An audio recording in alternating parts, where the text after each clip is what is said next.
नमस्कार दोस्तों। आज से एक क्रम शुरू कर रहे हैं।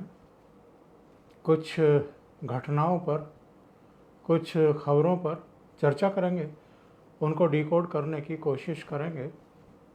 यानी आज से फेसबुक पेज पर लाइव शुरू कर रहे हैं और आप लोगों से इस बीच बातचीत का क्रम भी रहेगा। सबसे बड़ी खबर आज की है कि प्रधानमंत्री नरेंद्र मोदी ने रूस के राष्ट्रपति व्लादिमीर पुतिन से फ़ोन पर बातचीत की है। एक दिन पहले ब्राज़ील के राष्ट्रपति सिल्वा लूला जी से उनकी बातचीत हुई थी और दोनों ही इन टॉक्स को बहुत अहम माना जा रहा है। और ये टॉक्स ऐसे समय पर हुई हैं जब अमेरिका के साथ भारत के रिश्ते बहुत तनावग्रस्त हैं और डोनाल्ड ट्रंप ने करीब 50% 2 किस्तों में टैरिफ थोप दिया है। और अब तो नतीजा ये हो गया है कि लगभग रिश्ते जमीन पर आ गए, धरातल पर आ गए हैं। ये जो सनक है डोनाल्ड ट्रंप की कि सबको एक ही तरह से ट्रीट करना, सबको धमकाने की कोशिश करना, दुनिया के बाकी देश उनकी इस घुड़की में हो सकता है आ जाएं, आ भी गए हैं, बहुत सारे आ गए हैं, लेकिन कम से कम 4 देश उनकी इन घुड़कियों में आ नहीं रहे हैं। इनमें भारत को मैं पहले नंबर पर रखूँगा, दूसरे नंबर पर ब्राज़ील, तीसरे नंबर पर चीन और चौथे नंबर पर रूस का नंबर आता है। ब्राज़ील भी भारत की तरह तन करके उनके सामने खड़ा हो गया और किसी भी तरीके से उनकी धमकियों, उनकी घुड़कियों में उन्होंने झुकने से मना कर दिया। इसी तरीके से भारत ने, अमेरिका चाहता क्या था, डोनाल्ड ट्रंप चाह क्या रहे थे? वो चाह रहे थे कि भारत अपना एग्रीकल्चर सेक्टर अमेरिका के लिए खोल दे ताकि वो यहाँ आकर के जो कृषि क्षेत्र है भारत का, उस पर आधिपत्य जमा सके, उस पर कब्जा जमा सके। भारत ने इनकार कर दिया कि हमारे लघु सीमांत और छोटे मझोले किसान हैं, हम उनके हितों को राष्ट्रीय हित की तरह सर्वोच्च स्तर पर रखते हैं। एग्रीकल्चर सेक्टर हम अमेरिका के लिए नहीं खोलेंगे, हम अपने किसानों को बर्बाद नहीं होने देंगे। वो डेयरी का क्षेत्र भी खोलने के लिए कह रहे थे, लेकिन वो भी नहीं खोला गया। फिर पर्दे के पीछे से उनका ये था कि जो हमारे F-35 हैं और जो दूसरे लड़ाकू विमान हैं वो भारत खरीदे। यानी वो अपने हित, अपने स्वार्थ और अपने घर की चिंता कर रहे थे। भारत की ज़रूरतें क्या हैं और क्या ज़रूरतें नहीं हैं, इसकी चिंता उनको नहीं थी। प्रधानमंत्री नरेंद्र मोदी को चूँकि वो अपना मित्र कहते रहे हैं, और आप में से बहुत सारे लोगों को ध्यान होगा कि एक दौर था जब प्रधानमंत्री नरेंद्र मोदी भी ट्रंप को काफ़ी सम्मान देते थे और काफ़ी महत्व भी देते थे। उनके पिछले कार्यकाल का जब अंतिम समय आ रहा था तो ह्यूस्टन में एक रैली भी की थी, हाउडी मोदी करके, जिसमें ट्रंप को भी आमंत्रित किया था, उनके मंत्रिमंडल के सहयोगियों को भी आमंत्रित किया गया था।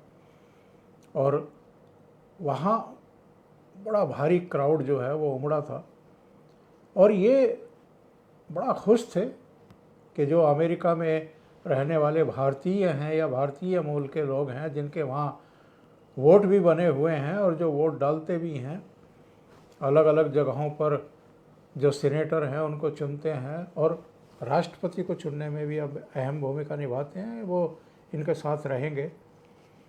और उससे पहले, चुनाव से पहले, इनको भारत बुला करके गांधीनगर में जो बड़ा स्टेडियम बना है वहाँ पर भी एक नमस्ते ट्रंप करके रैली की गई थी। लेकिन सवाल ये है कि जब इनका दूसरा कार्यकाल शुरू हुआ तो भारत को क्या मिला? चुनाव से पहले, चुनाव के दौरान ये ऐलान कर रहे थे कि भारतीय और ख़ास तौर से जो हिंदू कम्युनिटी है, पूरी दुनिया में कहीं भी अगर उन पर कोई अटैक होगा, हमला होगा, उनका दमन होगा, तो उनका जो शासन प्रशासन है, उनकी जो सरकार है, वो ऐसा नहीं होने देगी। बांग्लादेश में क्रूरता और बर्बरता चल रही थी जब से शेख हसीना की सरकार का तख्ता पलटा गया और मोहम्मद यूनुस वहाँ जाकर के बैठ गए। उम्मीद की जा रही थी कि डोनाल्ड ट्रंप के आने के बाद बांग्लादेश में सत्ता परिवर्तन होगा, मोहम्मद यूनुस की विदाई होगी, फिर से शेख हसीना की वापसी होगी या उनके पार्टी के किसी व्यक्ति को प्रधानमंत्री बनाया जाएगा और वहाँ जो हिंदुओं पर ख़ास तौर से उनके धर्म स्थलों पर, उनके घरों पर, उनके व्यावसायिक प्रतिष्ठानों पर जिस तरह के हमले हो रहे हैं वो बंद होंगे। लेकिन ऐसा कुछ हुआ नहीं। डोनाल्ड ट्रंप राष्ट्रपति बनने के बाद भूल गए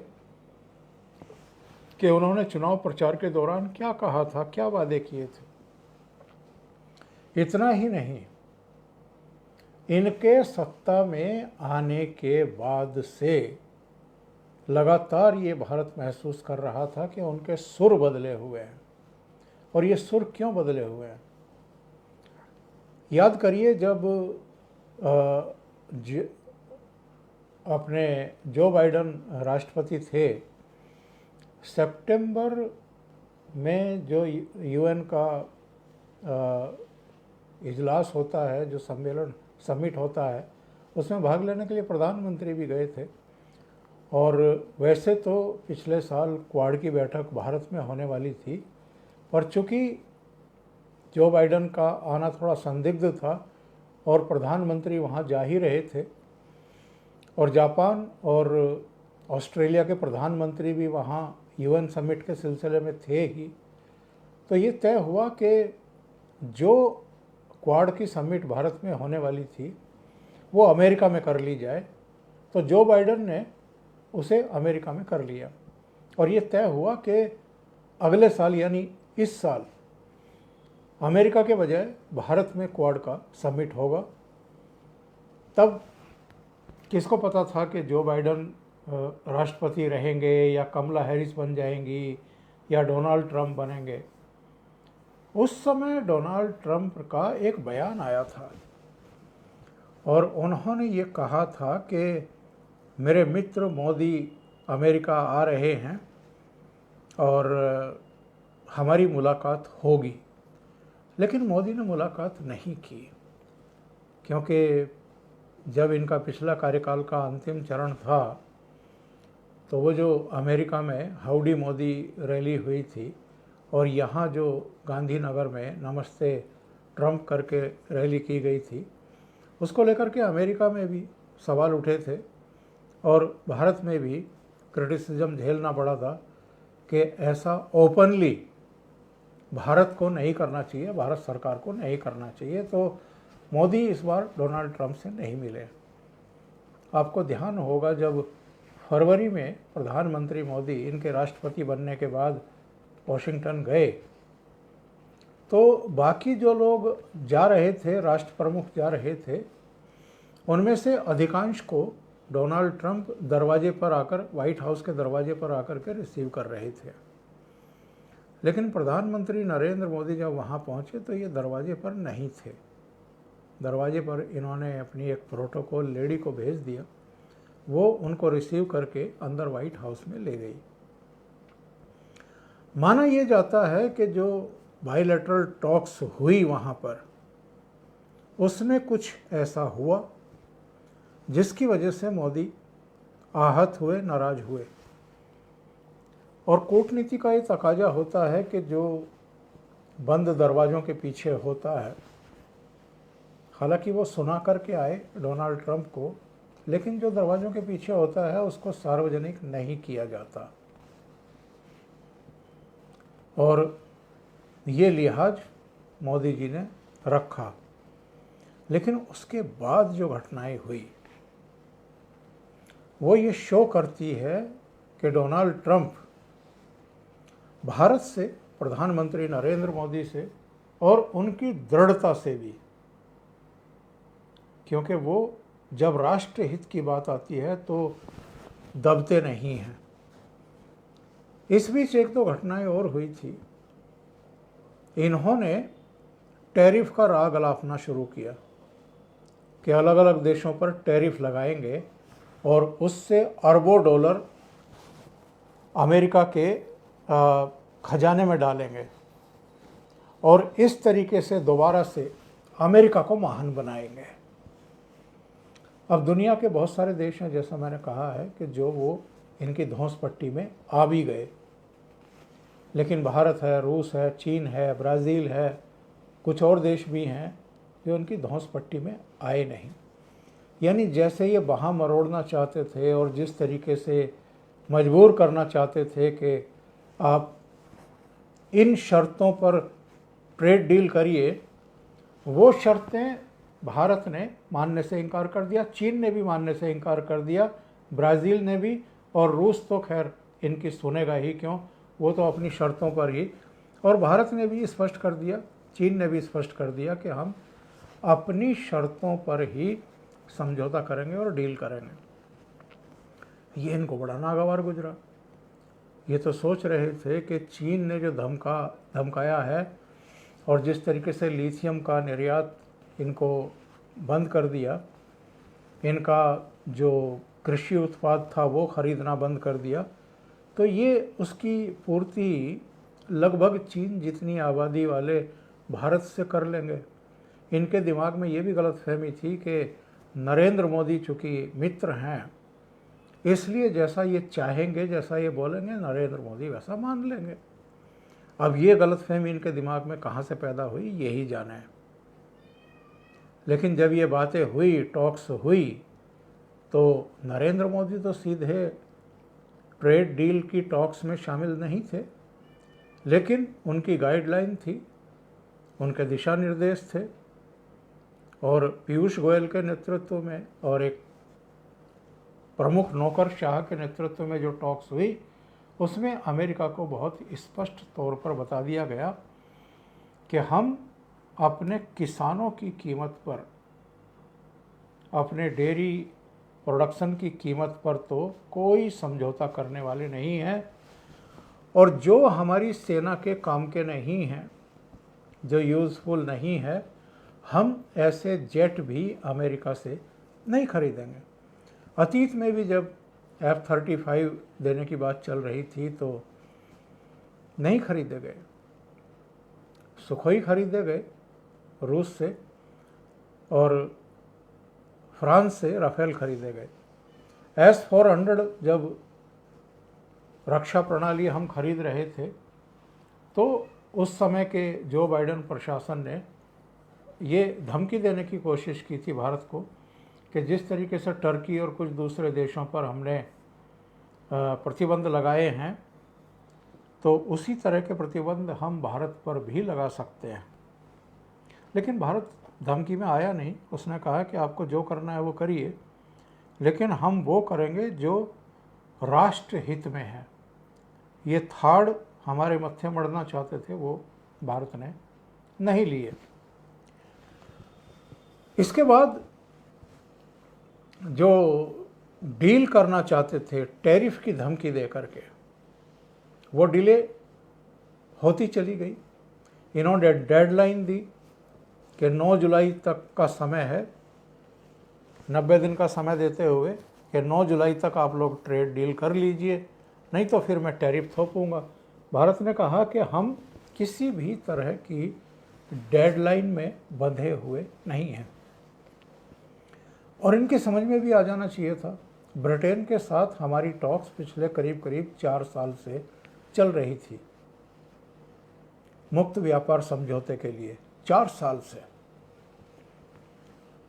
और 4 साल बाद वो सिरे चढ़ी, खुद प्रधानमंत्री नरेंद्र मोदी गए और डील पर हस्ताक्षर हुए। तो अमेरिका की समझ में आना चाहिए था कि भारत जो है वो टफ नेगोशिएट करता है और वो किसी तरह के प्रेशर में आकर के भारतीय हितों की अनदेखी करके कोई डील नहीं करता है। लेकिन ये तो एडामेंट थे, डेस्परेट थे, क्योंकि इन्होंने अमेरिका के किसानों से वायदे कर रखे थे कि मैं आपकी उपज को बर्बाद नहीं होने दूंगा, उसके लिए भारत के दरवाजे खुलवा दूंगा। ऐसा हुआ नहीं।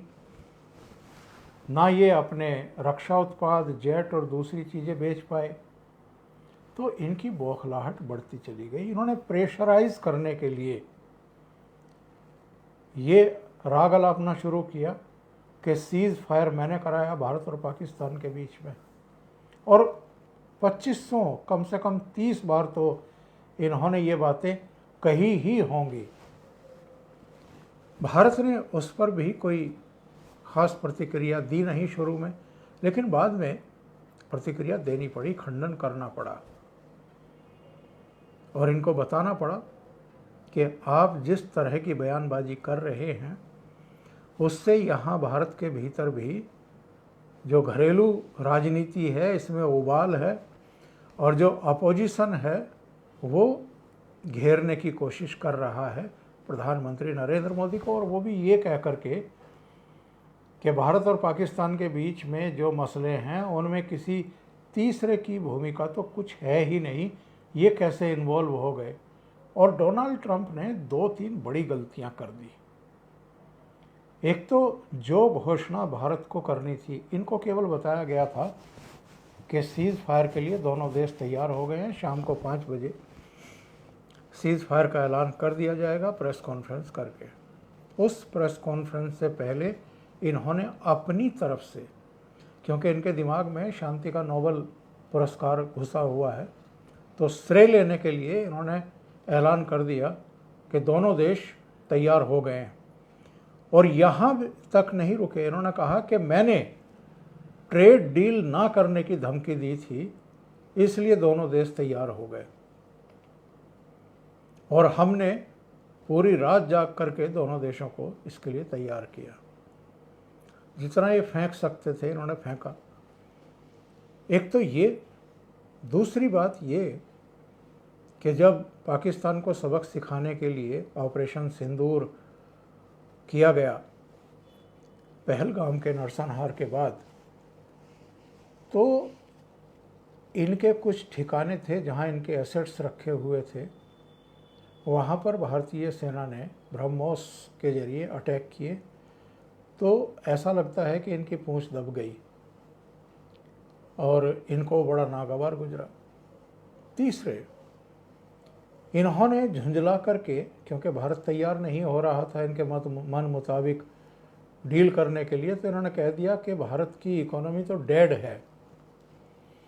अब जिस इकोनॉमी को प्रधानमंत्री नरेंद्र मोदी दिन रात परिश्रम करके पूरी दुनिया में 11वें स्थान की इकोनॉमी को 4थे स्थान पर लेकर के आए और अगले 1-1.5 साल के भीतर वो 3rd लार्जेस्ट इकोनॉमी बनने वाली है, और जिसको लेकर के पूरी दुनिया में ही भारत की और प्रधानमंत्री नरेंद्र मोदी की प्रशस्ति हो रही है, उसको आप अगर डेड इकोनॉमी कह करके और परसेप्शन ही चेंज करने की कोशिश करेंगे। इतना ही नहीं, डोनाल्ड ट्रंप ने बहुत वाहियात हरकतें की। जैसे उन्होंने टेस्ला के मालिक एलन मस्क को कहा कि आप भारत में टेस्ला की कंपनी क्यों डाल रहे हैं। उन्होंने एप्पल के सीईओ टिम कुक को कहा कि आप भारत में एप्पल, मैक और दूसरे उपकरणों का उत्पादन क्यों कर रहे हैं, अमेरिका में उत्पादन बढ़ाओ। उन्होंने कहा कि जो टेक कंपनियां हैं वो अमेरिका के टैलेंट को ही क्यों नहीं हायर करता है, भारत के टैलेंट को हायर क्यों कर। यानी इन्होंने स्टैंड लेना शुरू किया। फिर इन्होंने जिस आसिम मुनीर की बयानबाजी की वजह से 22 अप्रैल की घटना हुई, पहलगाम में जेनोसाइड हुआ, उसको वाइट हाउस बुला करके लंच कराया। ये सारी ऐसी चीज़ें थी जो प्रधानमंत्री नरेंद्र मोदी को व्यक्तिगत रूप से काफ़ी पिंच हुई हैं, वो काफ़ी आहत हुए हैं।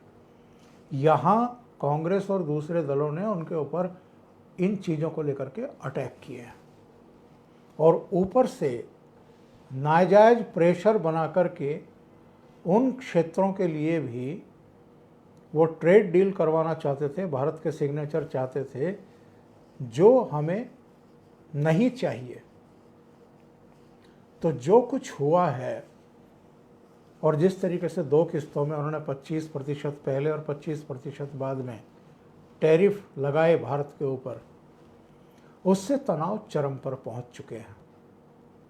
अब हालत ये है कि रूस निंदा कर चुका है डोनाल्ड ट्रंप की, ब्राज़ील निंदा कर चुका है, आज चीन की तरफ से भी बयान आ चुका है और भारत ने जो आगे टॉक्स होनी थी छठे दौर की, उनके प्रति किसी तरह की कोई दिलचस्पी नहीं दिखाई।